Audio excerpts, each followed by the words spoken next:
Hello guys, welcome to my channel. So ಇವತ್ತಿನ video ಬಂದು P D O exam ತಯಾರಿ ಬಗ್ಗೆ. ಹೇಗೆ ನಾವು ಪಿ ಡಿ ಒ ಎಕ್ಸಾಮ್ಗೆ ಓದಬೇಕು, ಎಷ್ಟು ದಿನ ಉಳಿದಿದೆ, ಆ ಉಳಿದಿರೋ ದಿನಗಳನ್ನ ಹೇಗೆ ನಾವು ಯೂಟಿಲೈಸ್ ಮಾಡಬೇಕು ಅನ್ನೋದು ಈ ವಿಡಿಯೋಲಿದೆ. ಸೊ ಎಕ್ಸಾಮ್ ಬಂದು ಡಿಸೆಂಬರಲ್ಲಿರುತ್ತೆ. ಸೊ ಡಿಸೆಂಬರಲ್ಲಿ ಎಕ್ಸಾಮ್ ಇದ್ದರೆ ಸೆಪ್ಟೆಂಬರ್, ಅಕ್ಟೋಬರ್, ನವೆಂಬರ್ 3 ತಿಂಗಳು ನಮಗೆ ಉಳಿದಿದೆ. ಈ 3 ತಿಂಗಳು ಅಂದರೆ 91 ಡೇಸಲ್ಲಿ ನಾವು ಪಿ ಡಿ ಒ ಎಕ್ಸಾಮ್ಗೆ ಪ್ರಿಪೇರ್ ಆಗಬೇಕು. ಸೊ ಈ 91 ಡೇಸ್ ಈ ವಿಡಿಯೋ ಹೇಳ್ದಂಗೆ ನೀವು ಮಾಡಿದರೆ ಪಕ್ಕ ಪಿ ಡಿ ಒ ಎಕ್ಸಾಮ್ನ ನೀವು ಕ್ರ್ಯಾಕ್ ಮಾಡ್ಬೋದು. ಸುಲಭ ಅಲ್ಲ, ಕಷ್ಟ ಇರುತ್ತೆ, but you have to do it. So first ನೀವು ಸಿಲೆಬಸ್ ಕಾಪಿನ ಒಂದು ತೆಗೆದಿಟ್ಕೊಳ್ಳಿ. ಸಿಲೆಬಸ್ ಕಾಪಿ ತೆಗೆದಿಟ್ಕೊಳ್ಳಿ, ಆರ್ಎಲ್ಸ್ ನೀವು ಬರ್ಕೊಂಡ್ರೆ ತುಂಬ ಯೂಸ್ಫುಲ್ ಆಗುತ್ತೆ, ಮೈಂಡಲ್ಲೇ ಇರುತ್ತೆ. ಎಲ್ಲೋ ಕಾಂಪಿಟೇಟಿವ್ ಎಕ್ಸಾಮ್ಗೂ ಕೂಡ ನೀವು ಹಾಗೆ ಮಾಡ್ಬೋದು. ನೀವೇ ಆ ಸಿಲೆಬಸ್ನ ಕೈಯಲ್ಲಿ ಬರೆದ್ರೆ ನೀವು ಬರಿತಾ ನೀವು ಮೈಂಡಲ್ಲಿ ಇದ್ದೋಗುತ್ತೆ ಯಾವ ಟಾಪಿಕ್ಸ್ನ ಓದಬೇಕು ಅನ್ನೋದು.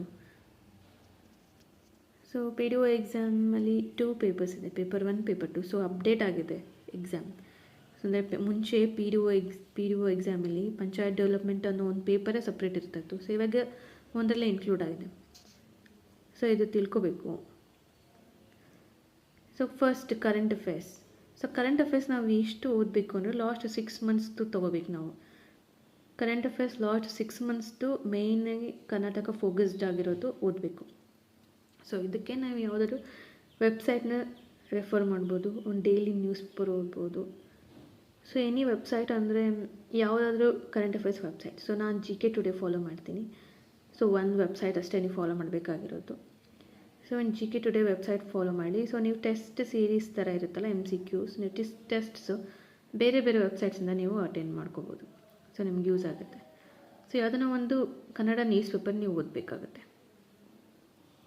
ಸೊ ನೆಕ್ಸ್ಟ್ ಸಿಲೆಬಸ್ ಏನಿದೆ, general science, geography, history, economics, polity. So ಇದನ್ನೆಲ್ಲ ನೀವು ಓದಬೇಕು ಅಂದರೆ ಅಟ್ಲೀಸ್ಟ್ 6 ಮಂತ್ಸ್ ಬೇಕು. ಅಂದರೆ N C R T cover ಮಾಡಬೇಕಂದ್ರೆ 6 ಮಂತ್ಸ್ ಬೇಕು. 3 ರೀಡಿಂಗ್ಸ್ ಮಾಡಬೇಕಾಗುತ್ತೆ.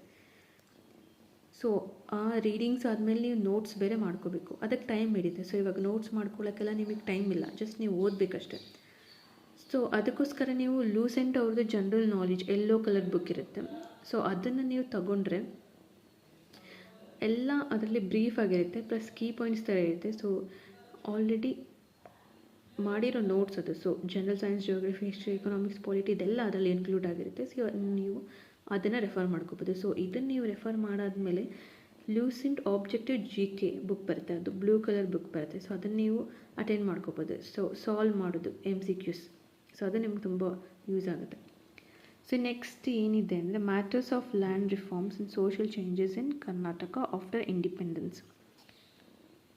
Topics in Karnataka's economy, its strengths and weakness, current stages.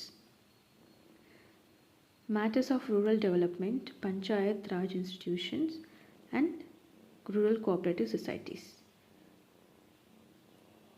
So science and technology adapted by Karnataka in its governance. So ಇದು ಫುಲ್ಲು ತುಂಬ ಇಂಪಾರ್ಟೆಂಟ್ ಆಗುತ್ತೆ, ಬಿಕಾಸ್ ಇಷ್ಟೂ ಒಂದು ಸಪ್ರೇಟ್ ಪೇಪರ್ ಇತ್ತು. So ಈ ಇಯರ್ ಚೇಂಜ್ ಆಗಿದೆ. ಸೊ ನೀವು ಇದ್ರ ಮೇಲೆ ಜಾಸ್ತಿ ಫೋಕಸ್ ಮಾಡಬೇಕಾಗತ್ತೆ. ಅದಕ್ಕೆ KM ಸುರೇಶ್ ಅವ್ರ ಬುಕ್ ಸಿಗುತ್ತೆ. ಸೊ KM ಸುರೇಶ್ ಅವ್ರ ಬುಕ್ ಪಂಚಾಯತ್ ಬುಕ್ಕಲ್ಲಿ ಇದೆಲ್ಲ ಕವರ್ ಆಗಿರುತ್ತೆ. So you can go for it. So ಅದನ್ನು ತುಂಬ ಈ rural development, panchayat raj institution and rural cooperative societies ಬಗ್ಗೆ ತುಂಬ ಫೋಕಸ್ ಮಾಡಬೇಕು. ಅಂತ ಇದ್ರ ಕರೆಂಟ್ ಅಫೇರ್ಸ್ ನೀವು ತಿಳ್ಕೊಬೇಕು. ರೀಸೆಂಟಾಗಿ ನೀವು ಏನು ಮಾಡಿ ಅಂದರೆ ಗೌರ್ಮೆಂಟ್ ವೆಬ್ಸೈಟ್ಗೆ ನೀವು ಡೈರೆಕ್ಟ್ ಹೋಗ್ಬೋದು. ಅಲ್ಲಿ ರೀಸೆಂಟ್ ಸ್ಕೀಮ್ಸ್ ಏನೇನು ಮಾಡಿದ್ದಾರೆ, ಅದು ರಿಸಲ್ಟ್ಸ್ ಏನು ಅದನ್ನು ತಿಳ್ಕೊಬೋದು. So next logical reasoning, mental ability. ಯಾವುದಾದ್ರೂ ಯೂಟ್ಯೂಬ್ ಅಲ್ಲಿ ನೀವು ಇದನ್ನು ಕ್ಲಾಸಸ್ ಕೇಳಬೇಕು.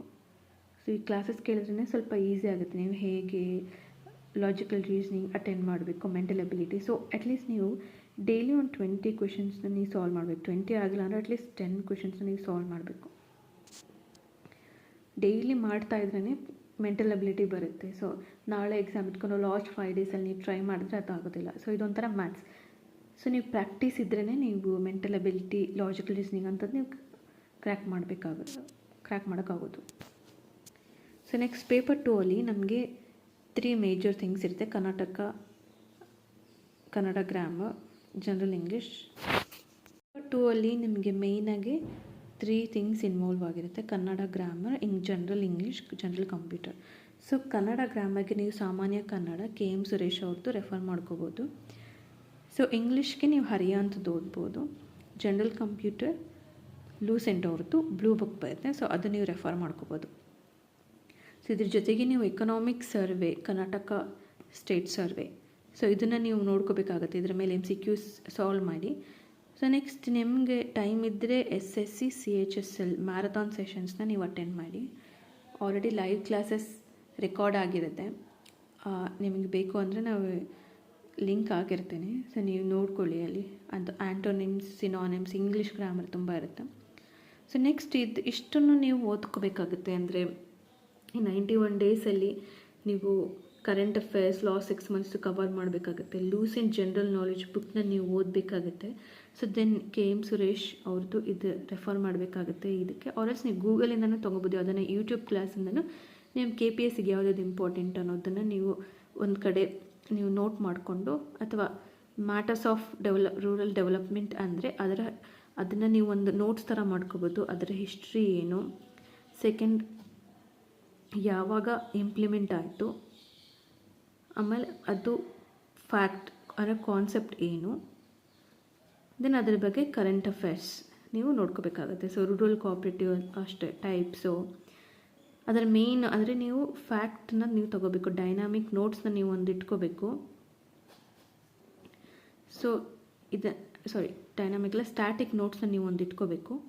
ಸೊ ಇದನ್ನು ಕೋಆಪ್ರೇಟಿವ್ ಸೊಸೈಟಿ ನೀವು ಸ್ಟ್ಯಾಟಿಕ್ ನೋಟ್ಸ್ ಒಂದು ಮಾಡಿಕೊಂಡು ಅದರ ಬಗ್ಗೆ ಕರೆಂಟ್ ಅಫೇರ್ಸ್ನ ನೀವು ರೀಸೆಂಟಾಗಿ ಏನೇನಿದೆ ಅದನ್ನು ನೀವು ಆ್ಯಟಪ್ ಮಾಡ್ಕೋಬೋದು. ಸೊ ಅದನ್ನು ಬಿಟ್ಟು ನೀವು ಗೊತ್ತಲ್ಲ, ಕನ್ನಡ ಗ್ರಾಮರ್ಗೆ ನೀವು ಏನೇನು ರೆಫರ್ ಆಗಬೇಕು ಅಂತೆಲ್ಲ ಹೇಳಿದ್ದೀನಿ. ಸೊ ಇದನ್ನು ಬಿಟ್ಟು ನೀವೇನು ಮಾಡಬೇಕು ಅಂದರೆ PYQ PUC ಕ್ವೆಶನ್ ಪೇಪರ್ ತುಂಬ ಇಂಪಾರ್ಟೆಂಟ್ ಆಗಿರುತ್ತೆ.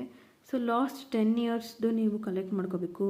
PDO ಅಥವಾ ಬೇರೆ KPSC ಅಥವಾ ಸೆಂಟ್ರಲ್ ಎಕ್ಸಾಮ್ಸಲ್ಲಿ ಯಾವ್ಯಾವ್ದು ಇದೆ ಅದನ್ನೆಲ್ಲ ನೀವು ಈಗ ಜನರಲ್ ಮೆಂಟಲ್ ಅಬಿಲಿಟಿ, ಸೊ ಇದನ್ನೆಲ್ಲ ನೀವು ಕವರ್ ಮಾಡ್ಕೊಳ್ಳಿ. ನಿಮಗೆ ಟೈಮ್ ಇದ್ದರೆ ಈ ಎಕ್ಸಾಮ್ಸ್ದೆಲ್ಲ ನೀವು ತೊಗೊಳ್ಳಿ. ಇಲ್ಲಾಂದರೆ ನೀವು KPSCದು KPSCಯಲ್ಲಿ ಯಾವ ಎಕ್ಸಾಮ್ಸ್ ಬರುತ್ತೆ, ಸೊ ಅದೆಲ್ಲ ಕ್ವೆಶನ್ ಪೇಪರ್ಸ್ನ ನೀವು ತಗೊಳ್ಳಿ ಲಾಸ್ಟ್ 10 ಇಯರ್ಸ್ದು. ಸೊ ಅಲ್ಲಿ ಲಾಸ್ಟ್ 10 ಇಯರ್ಸ್ ತಗೊಳ್ಳಿ. ಅದರಲ್ಲಿ ಗ್ರಾಮರ್ ತುಂಬ ಇಂಪಾರ್ಟೆಂಟ್ ಆಗಿರುತ್ತೆ. ಗ್ರಾಮರ್ ತುಂಬ ರಿಪೀಟ್ ಆಗಿರುತ್ತೆ. ಸೊ ನೀವು ಆ ಲಾಸ್ಟ್ 10 ಇಯರ್ಸಲ್ಲಿ ನೀವು ಜಸ್ಟ್ ಗ್ರಾಮರ್ನ ಓದ್ಕೊಳ್ಳಿ.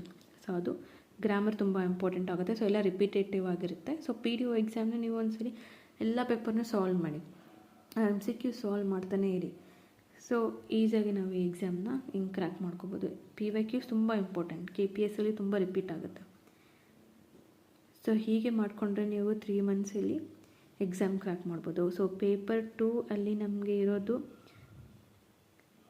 100 ಮಾರ್ಕ್ಸ್. ಸೊ ಪೇಪರ್ 1ನಲ್ಲಿ 100 marks. So total so PDO exam 200 ಮಾರ್ಕ್ಸ್ಗಿರುತ್ತೆ. ಸೊ 200 ಮಾರ್ಕ್ಸಲ್ಲಿ ನೀವು ಟಾರ್ಗೆಟ್ 140 ಅಥವಾ 120 ಇಟ್ಕೋಬೋದು. ಸೊ ಜನರಲ್ ಕ್ಯಾಟಗರಿಗೆ ಕಟ್ ಆಫ್ ಬಂದು 140 ಹಂಗಿರುತ್ತೆ. ಸೊ ನೀವು ಈ ಟಾರ್ಗೆಟಲ್ಲಿ ಇಟ್ಕೊಂಡು ನೀವು ಓದಬೇಕಾಗತ್ತೆ. ಸೊ ಇಷ್ಟನ್ನೆಲ್ಲ ನೀವು 90 ಡೇಸ್ ಮಾಡಬೇಕಾಗತ್ತೆ. 90 ಡೇಸ್ ಅಲ್ಲಿ 10 to 12 hours ನೀವು ಕೊಡಬೇಕಾಗುತ್ತೆ. ಸೊ 10 to 12 hours ನೀವು ಇಲ್ಲಿ ಕೊಟ್ಟಿರೋ ಲಿಸ್ಟಲ್ಲಿರೋ ಬುಕ್ಸ್ನ ನೀವು ಓದಿದ್ರೆ 3 ಮಂತ್ಸ್ ನೀವು PDO1 ಕ್ರ್ಯಾಕ್ ಮಾಡಬೇಕು. ಸೊ ಇದು ಈಸಿ ಅಲ್ಲ, ಬಟ್ ನಿಮ್ಮ ಪ್ರಯತ್ನ ಇರಬೇಕು. ನೀವು ಮಾಡಲೇಬೇಕು ಅಂತಿದ್ರೆ ನೀವು ಮಾಡ್ಬೋದು. ಸೊ ಈ 3 ಮಂತ್ಸ್ ನೀವು 10 to 12 hours ನೀವು ಓದ್ಕೊಂಡ್ರೆ PDO ಎಕ್ಸಾಮನ್ನು ನೀವು ಕ್ರ್ಯಾಕ್ ಮಾಡ್ಬೋದು. ಇನ್ನೂ ಇದೇ ಥರ ವೀಡಿಯೋಸ್ ಬೇಕಂದರೆ please subscribe to my channel for more videos.